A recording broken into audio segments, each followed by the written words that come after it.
Some bots have had a couple of changes, which we'll go through again, but Chromia has been the main focal point. So what we're going to do, we'll talk about the bots first, go through them quick, then have a conversation about Chromia, and it's sort of relevant to what we've already talked about. Lightspeed, no changes. Dash into combat, I like that. Crowd control effects are 4 seconds.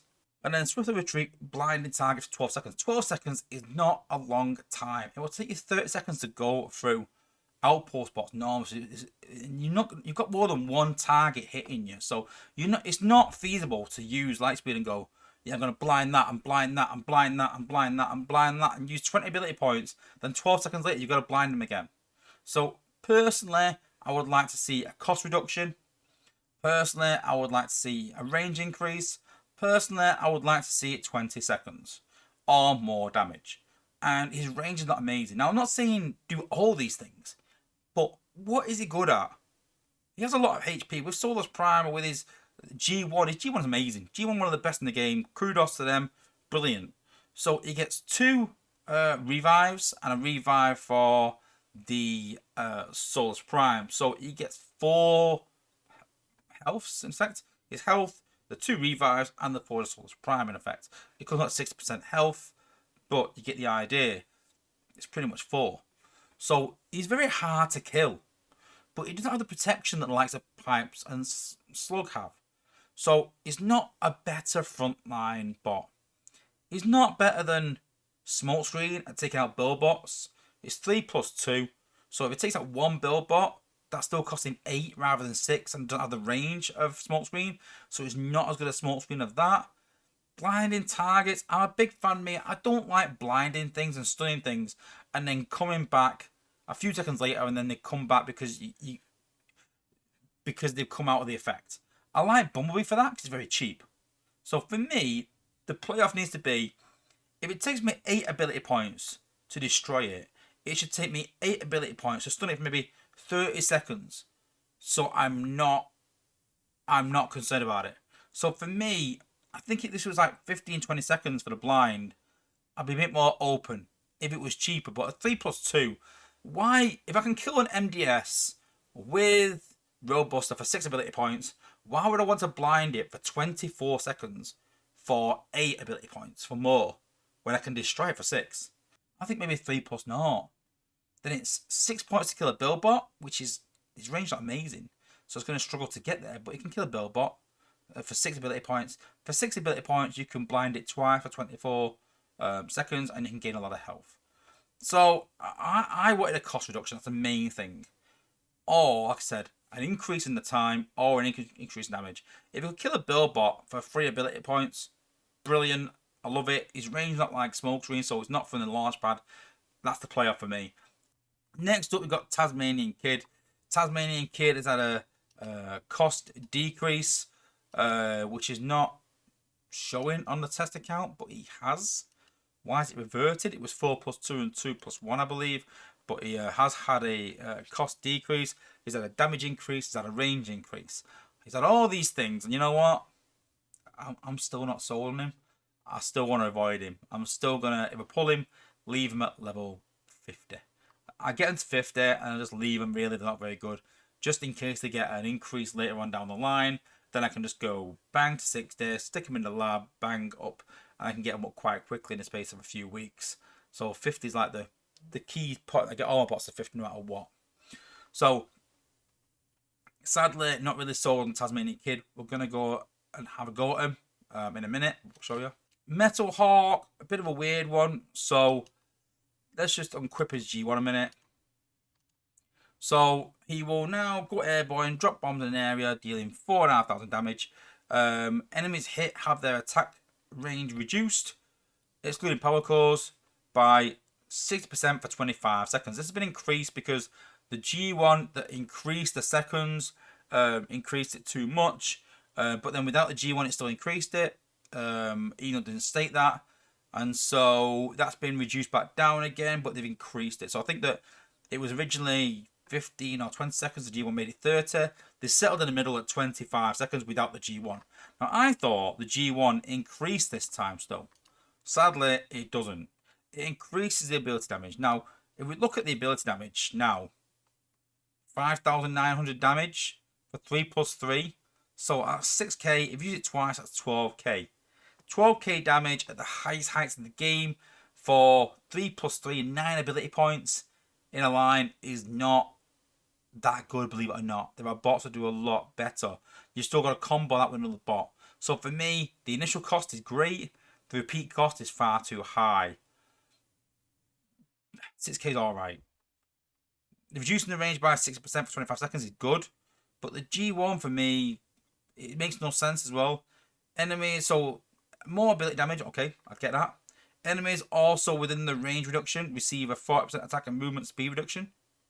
So enemies hit have their attack range reduced to 60% and then have attack and movement speed reduction for 10 seconds as well. 10 seconds is not very long, really, and you're going to use this from range.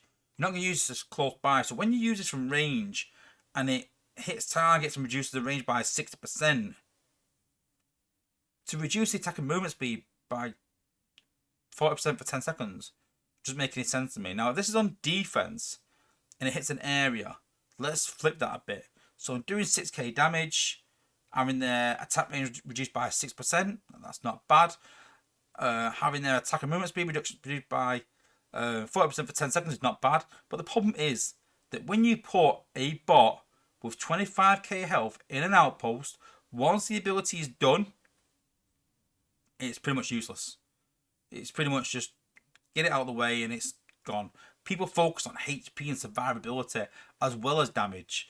That's why Beachcomber, Twin Twist, bots like that are so good. Even Lightspeed to a degree, it's all about survivability and HP. So there's not many jets in the meta in terms of outposts. Some you might see smokescreen occasionally, just sort of sniping. You will see swoop to a degree as well. But once swoop is finished, it's kind of useless. So although it's good in certain aspects, what we fixed, the Big Daddy thing, yeah. That's not going to work anymore, and so it's not as useful. So Metalhawk, I think he's pretty good, but he's not something I would go and chase and think like, wow, it's actually unbelievable. And his G1 is definitely, for me, not essential at all. So I wouldn't be disappointed with Metalhawk, but wouldn't be happy either. He's an okay bot. Then we got Cosmos. So I remember having a conversation with Dale about Cosmos, and I said he's still not going to be used at top level walls. And Dale said, well, the idea of Legacy is not to make them useful for top level walls, and he's there just to fill some squads and be decent. And I think the idea was that they didn't want to make these bots better than endurance bots, because endurance bots should be the focal point and everyone going for that endurance bot. Now, my problem with that is that the legacy bots were decent upgrades, but weren't quite hitting the levels of war bots. And endurance bots weren't quite hitting the levels of war bots. We had a lot of average content, so at some point they've got to get to that point where they are war worthy. Now, we had this chance now with Cosmos, put him in a 5-star batch. I said, listen, he's still not in the meta, he's nowhere close. It was a good upgrade what we gave him, but now we need to push him on to that next level. And the only increase that Cosmos has had is a health increase from what I can see. And that's kind of disappointing, because he's alright, but not great. Again, he's an average bot. But when we look at the previous batch of having the likes of Blue Streaking and the likes of Leo Prime and the likes of Beachcomber, to the point where Huffer, who was an average bot, I would say on par with Cosmos, is considered the bad bot of the batch, and he's not awful. The problem is with this batch is that there's no one that stands out with this batch and goes, wow, I want that. Now, if you're a con, brilliant, you've got combiner bots. If you're not a bot, you've only got Lightspeed, really. So there's that sort of debate of, do you just go for it for combiner bots? I don't like that. I don't like the fact that people are collecting the combiner bot, leaving it at level 1 and going, right, I've got it for the combiner now. Every bot should be useful in some way. And, you know, it's okay having a few war bots and a couple of bots that are, you know, good for raids or good for leveling, anything like that. But I'm struggling to find something in this batch that's war worthy, good for raids, or really even good for leveling. Even there's nothing in this batch where it goes, I need that bot over the combiner pieces. But then we come on to the big talking point, which is Chromia. And we talked earlier about stun and disable. And so the idea is that we're going to give Chromia a disable rather than a stun. So quite a few changes to Chromia, which we're going to talk about. I'm going to take them all into battle and then talk a bit more about Chromia afterwards. So deploy an EMP shock tower with 100% of your health. So that's a big increase. And 100% of your damage. So we're talking 600 damage per second. Every 2 seconds, it disables all enemies around the tower for 1 second. Now, the way that Dale described this was that we need to sort of make it a bit easier for lower players. More about that later. And inflicts electric damage every second. After 30 seconds, or upon death, it explodes, dealing 3.5 times more damage. So that's about 2k damage in the area, which is alright. But then enemies hit then take 25% damage for the next 15 seconds. Interesting. Let's take it into battle and we'll see how these bots go. Don't want to pop any outposts, but Lightspeed, you can see, still the same range, still the same. It's a decent range, but it's not great. But imagine, we normally see the build bots right around the back of the map, and we use smoke screen for this. But you can see there that even with a few steps forward, he's only reaching half the map. So he's nowhere close to what smokescreen would be. Then we've got Tasmania Kid. Again, the cost change is gone, but it will think it. And I can't remember how to deal with this. But you can see the stun has been changed with disable. So the idea is that you use Alpha Strike first, I think.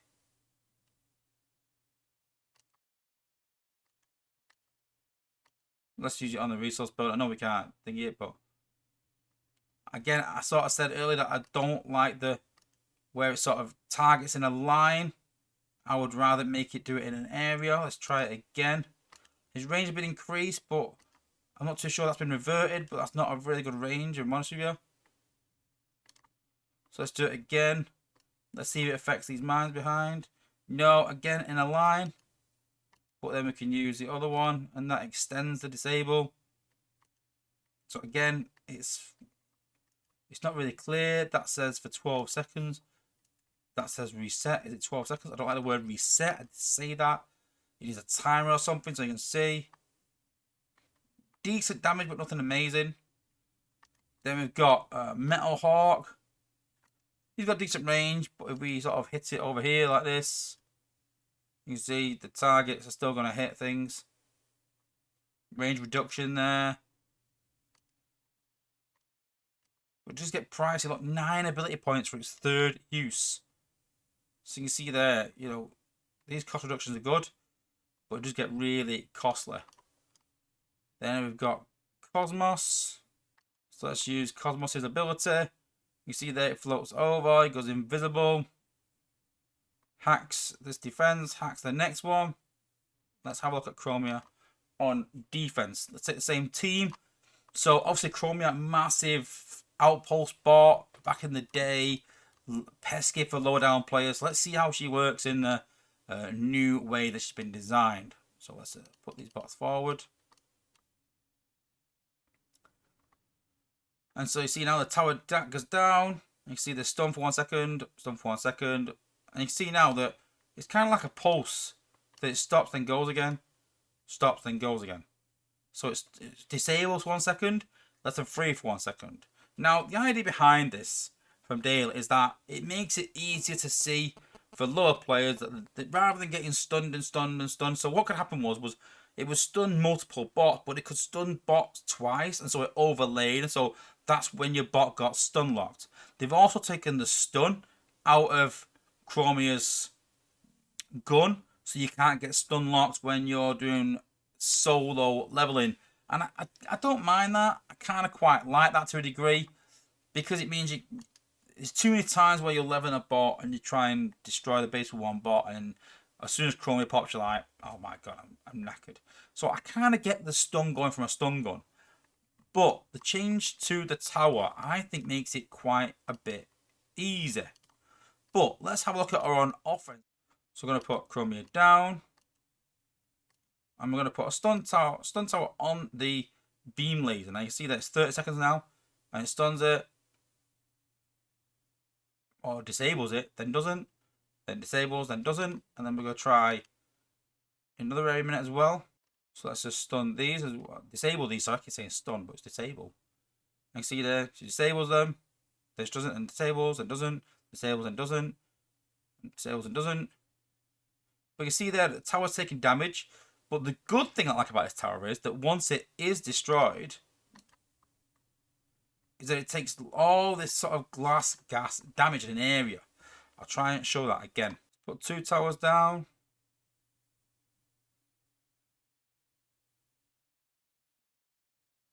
And you see that glass gas in an area now. It means taking more damage. So keeping that in mind, I feel like Chromia was a pesky outpost bot. And they've kind of made it less effective on defense. And I kind of understand that she frustrates a lot of lower level players. But we're talking about a 5-star bot. We're not talking about... Yes, alright, we are talking about a 4-star bot, granted. But we're talking about new content in a way that's been sort of buffed. I understand that it might frustrate lower players. But like other playtesters have said, that there are ways to counter it, and that's when you go and learn your trade and go and learn how to counter Chromia, how to destroy the tower, how to have anti-stun in your team, or anti-disable even, if that's even a thing anymore. But you sort of go out and learn ways. So I agree with the stun lock gun. I agree with that. It's so frustrating.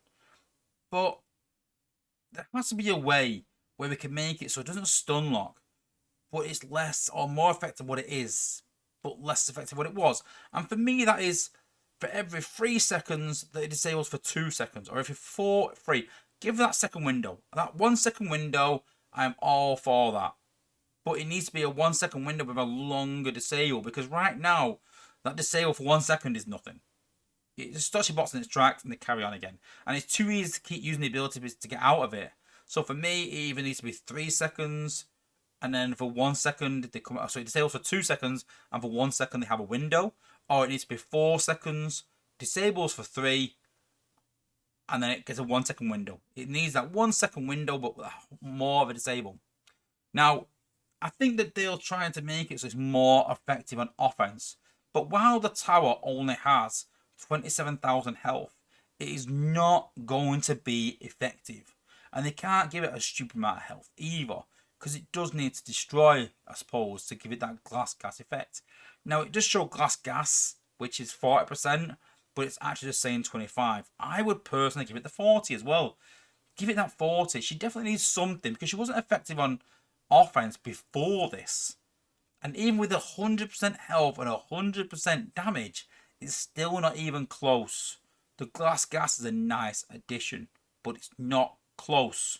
Not even near to being really effective in offense. So I think we're running out of time.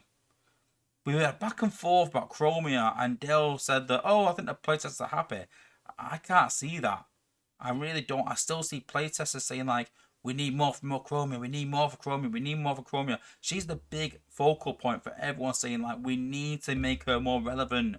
And I'm not sure we've got the time to do that. She's not quite there yet. But I just feel like, again, they're being quite restricted behind the scenes, not pushing the limits of these bots. And although playtesters have to give them credit, been pushing for more and more and more, I think all the focus has gone on Chromia, sadly, rather than the other bots, where it should have been all across the board.